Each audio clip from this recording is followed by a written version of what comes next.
বনৰীয়া হাতী নহয় এবাৰ বনৰীয়া গাহৰিৰ উপদ্ৰৱ ধাননি পথাৰত আৰু বনৰীয়া হাতীৰ উপদ্ৰৱৰ পিছতে এতিয়া ধাননি পথাৰত উপদ্ৰৱ দেখিবলৈ পোৱা গৈছে বনৰীয়া গাহৰি বিঘাই বিঘাই ধান খেতি নষ্ট কৰিছে বনৰীয়া গাহৰিয়ে কলিয়াবৰৰ বৰভগীয়া নামগাঁও পানীগাঁও আদি অঞ্চলৰ পথাৰত জাকে জাকে প্ৰৱেশ কৰিছে বনৰীয়া গাহৰিয়ে ধান চপোৱাৰ পূৰ্বে বন গাহৰিৰ জাকে তহিলং কৰিছে বিঘাই বিঘাই পকা ধান যাৰ বাবে এতিয়া মুৰে কপালে হাত দিবলগীয়া হৈছে কৃষক ৰাইজে এবাৰ বন গাহৰিৰ কিছু উপদ্ৰৱৰ দৃশ্যাংশ আমি আপোনালোকক দেখুৱাইছো বিঘাই বিঘাই ধান খেতি নষ্ট কৰিছে বনৰীয়া গাহৰিয়ে আৰু এটা দুটা নহয় কেইবাটাও বনৰীয়া হাতী প্ৰৱেশ কৰিছে ধাননি পথাৰত যাৰ বাবে এই বিঘাই বিঘাই ধান খেতি নষ্ট হৈছে কলিয়াবৰৰ আমি কিছু পৰিৱেশ আপোনালোকক দেখুৱাইছো আৰু সবিশেষ পৰিৱেশ আমি জানিবলৈ চেষ্টা কৰিম আমাৰ সাংবাদিক তপন শইকীয়াৰ জৰিয়তে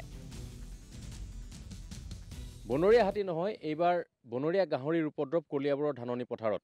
প্ৰতি নিশাই বিঘাৰ পিছত বিঘা ধাননি নষ্ট কৰিছে বনৰীয়া গাহৰিয়ে এই মুহূৰ্তত মই উপস্থিত আছো কলিয়াবৰৰ নামগাঁৱৰ পথাৰত আৰু ক'ব লাগিব যে বৰভগীয়া নামগাঁও আদি পথাৰত প্ৰতি নিশাই বনৰীয়া গাহৰিয়ে উপদ্ৰৱ সৃষ্টি কৰিছে আৰু বিঘাই বিঘাই ধান খেতি নষ্ট কৰিছে বনৰীয়া গাহৰিয়ে যিটো সময়ত এতিয়া ধান পকিছে আৰু কৃষক ৰাইজে ধান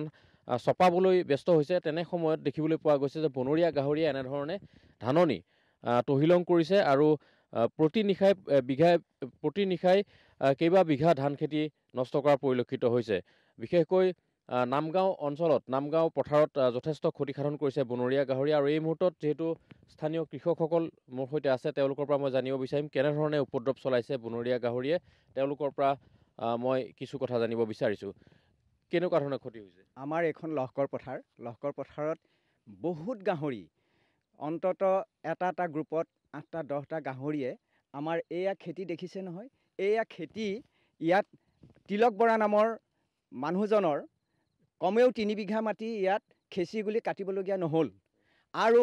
আমাৰ 10 জনীয়া এটা আত্মসহায় গোট FIG কৃষি গোট এই কৃষি গোটৰ 10 জনীয়া গোটটোৱে আমি 12 বিঘা মাটি খেতি কৰিছো ইয়াত এই 12 বিঘা মাটিৰ কমেও 4 বিঘা মাটিৰ খেতি আমি নাপাওঁ গতিকে চৰকাৰৰ ফালৰ পৰা এইটো সুব্যৱস্থা ল'ব লাগে আৰু আমি মুৰে কপালে হাত দি থাকিবলগীয়া হৈছে সেয়েহে আমি এতিয়া বিভাগীয় কৰ্তৃপক্ষক জনাইছো এই চেনেলৰ জৰিয়তে হয় প্ৰত্যেক নিশাই গাহৰি উপদ্ৰৱ চলে এটা নকব আৰু সন্ধিয়া 5 বজাৰ লগে লগে 150-200 হাতী গাহৰি আহি পেলাই আমাৰ গেৰ ধৰাৰ পৰা একদম কিছুদিন আগলৈকে দেখা গৈছিল বনৰীয়া হাতীৰ উপদ্ৰৱ এতিয়া হাতী এতিয়া বৰ্তমান এই বৰালিগাঁও পথাৰত ইণ্ডাষ্ট্ৰি হোৱাৰ লগে লগে আমাৰ হাতীৰ উপদ্ৰৱটো কমি যোৱাৰ ফলত এতিয়া আমাৰ গাহৰি উপদ্ৰৱ গাহৰি আমাৰ আহিন কাতি মাহৰ পৰা গেৰ ধৰাৰ পৰা এই ধানসমূহ খাই তহিলং কৰিলে এই গাহৰিবিলাক ক'ৰ পৰা আহিছে এই গাহৰিবিলাক গাহৰিটো আচলতে বনৰীয়া গাহৰি নাছিলে ইয়াত এখন আমাৰ নেশ্যনেল হাই ৰোডত এখন গাহৰি ট্ৰাক লুটি খাইছিলে লুটি খোৱাৰ পিছত সেই গাহৰিবিলাক বিচ্ছিন্নভাৱে চাৰিওফালে বিয়পি যোৱাত আমাৰ হাবি জংঘল বহুত আছিলে এই হাবি জংঘলত সেই বনৰীয়া গাহৰিবিলাকে থিতাপি লোৱাৰ পিছত তেওঁলোকে প্ৰডাকশ্যন হ'ল পোৱালি বছৰে পোৱালি দিয়াৰ পিছত ইয়াত বহু সংখ্যক গাহৰি অৰ্থাৎ পানীগাঁও নামগাঁও বৰভগীয়া চাৰিওফালে গাহৰিয়ে আৱৰি পেলাইছে আৰু এতিয়া বাৰী ঘৰত আলু কচু বেঙেনা একো কৰিব নোৱাৰি আলু আপোনাৰ কচুটো কৰিবই নোৱাৰে কচু দিয়াৰ পিছতে গজলালে খান্দি লৈ গুচিয়ে যায় গাহৰিয়ে উপায় নাইকিয়া আছে হালধি আদা পাণ গছৰ গুৰি সকলো খান্দি পেলাই তহিলং কৰিছে আৰু এতিয়া ধাননি পথাৰতো উপদ্ৰৱ চলিছে ধাননি পথাৰত এই 3-4 বিঘা আপোনালোকৰ দেখিছেই কেনেকৈ উপদ্ৰৱ কৰিছে এইখিনি ধানটো আপোনাৰ কাটিব নাপালেই এনেকেই ক্ষতি হ'ল গতিকে চৰকাৰক আপোনালোকৰ চেনেলৰ জৰিয়তে ইয়াৰ এটা সুব্যৱস্থা কৰিবৰ কাৰণে আমি এই নামগাঁও পানীগাঁও বৰভগীয়া মানুহে আপোনালোকক মানে